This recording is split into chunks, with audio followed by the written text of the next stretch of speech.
Hi ladies, today's video is part 1 of the documentary examining the 1950s housewife. Today we'll be going into the book of Genesis and looking at the life of the first woman ever mentioned, Eve. The Holy Bible begins with the book of Genesis. In Genesis chapter 1 verse 1, we are told, "In the beginning, God." This chapter then proceeds to tell of how the heavens and earth were created. We are introduced to a female from Genesis chapter 1 verse 26 onwards. It reads, "And God said, Let us make man in our image after our likeness, and let them have dominion over the fish of the sea, and over the fowl of the air, and over the cattle, and over all the earth, and over every creeping thing that creepeth upon the earth." So God created man in his own image. In the image of God created he him. Male and female created he them. And God blessed them, and God said unto them, Be fruitful and multiply, and replenish the earth, and subdue it, and have dominion over the fish of the sea, and over the fowl of the air, and over every living thing that moveth upon the earth. A few things to highlight before we move on. God created man in his own image and likeness. Dominion over the earth was given to both male and female, man.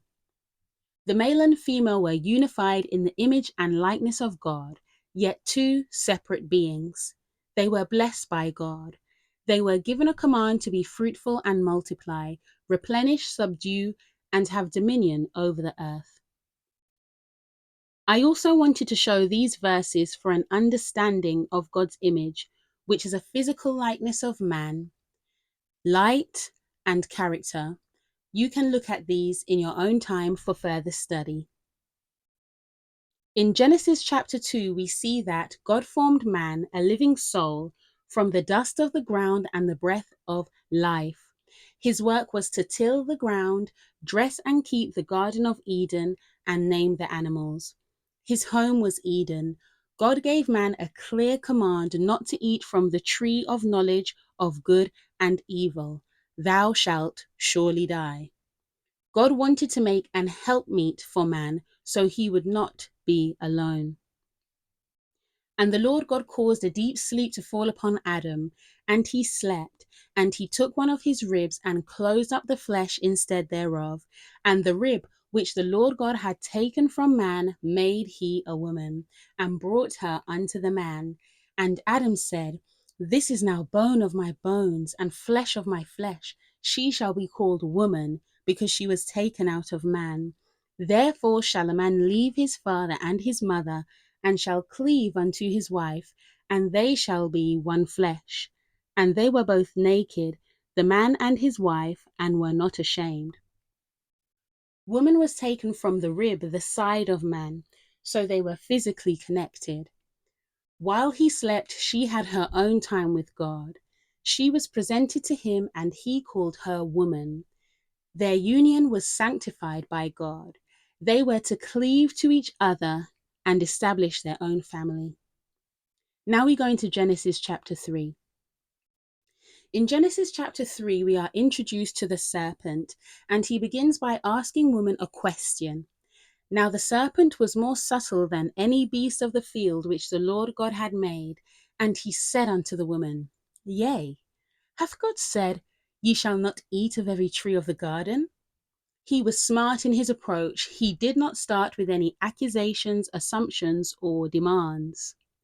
And the woman said unto the serpent, We may eat of the fruit of the trees of the garden, but of the fruit of the tree which is in the midst of the garden, God hath said, Ye shall not eat of it, neither shall ye touch it, lest ye die. And the serpent said unto the woman, Ye shall not surely die. For God doth know that in the day ye eat thereof, then your eyes shall be opened, and ye shall be as gods, knowing good and evil.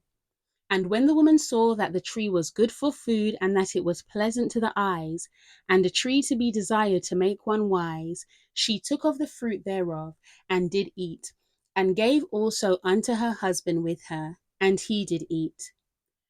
The serpent told a lie. He twisted the character of God and wanted her to feel discontent, and that she was missing out on knowledge. Verse 6 parallels with 1 John chapter 2 verse 16. For all that is in the world, the lust of the flesh, and the lust of the eyes, and the pride of life to make one wise, is not of the Father, but is of the world. We also see that she had influence over her husband. They felt ashamed of what they had done and tried to take control of their situation by creating their own covering.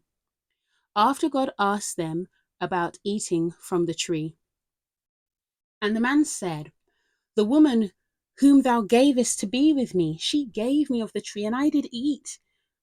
We can still see this today, where some men do not take leadership of their homes and despise the very women they chose to marry. And the Lord God said unto the woman, "What is this that thou hast done?"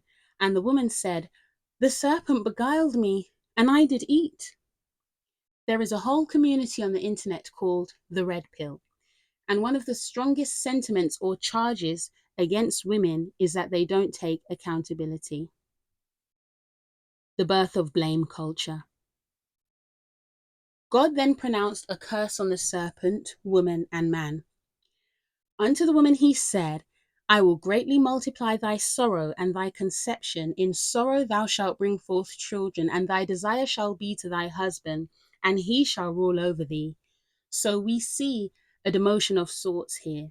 Man and woman were created equal and both had dominion. After sin, the woman was in a position of submission to her husband as the ruler. These curses were given to help the character development of mankind. Could you imagine a world where no effort was required to receive blessings? A world with a character like ours now, but instead of working hard, you did simply what you desired to do, regardless of the harm it might cause others, and still receive the desired outcome? Wickedness would overrun us. Humanity, though constrained with these curses, still forged a world and reality where we read in Genesis chapter 6, verse 5, that their imagination of the thoughts of his heart was only evil continually. Example: a man plants a seed, and the next day a tree abundant in fruit appears. Is there any reward for work or joy in watching it grow? Is there any patience or care developed in looking after the seedling? Is there any respect for the hard work of others? In a world filled with sinful, cold hearts, a woman falls pregnant.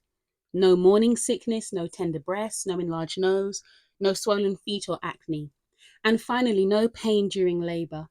Would we regard the life that came this easy with our sinful hearts the same that we do now that this life is delivered through pain and trepidation?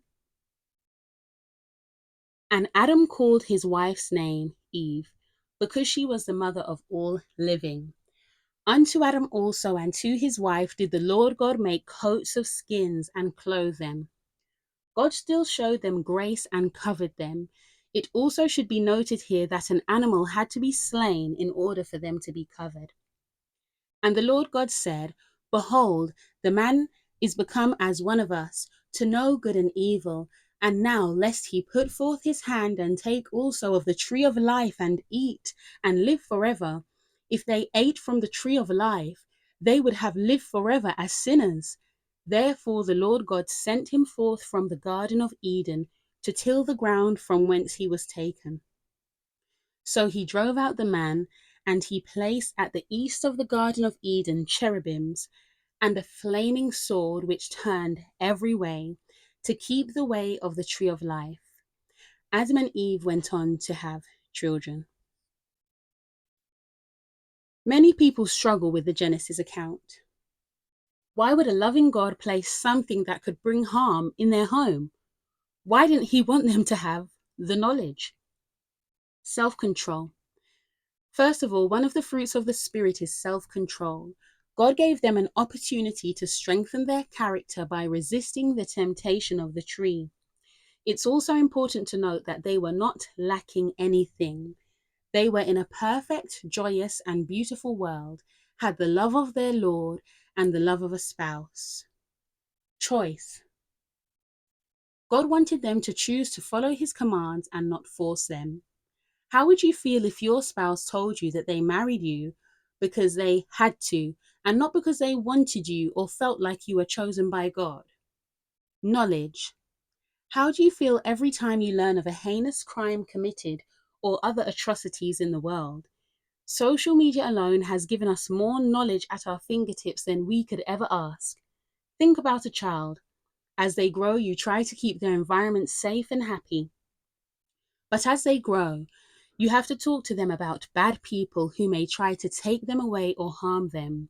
You have to explain to them why you don't encourage sleepovers. Bit by bit, their reality of a beautiful world becomes shattered with the hard reality that humans are shaped in iniquity, and it's easier to choose wrong over right. I hope that this presentation has answered some questions and encouraged you to take a look at Genesis for yourself. Just because God made woman second, or the husband was to rule, does not make us any less important to God.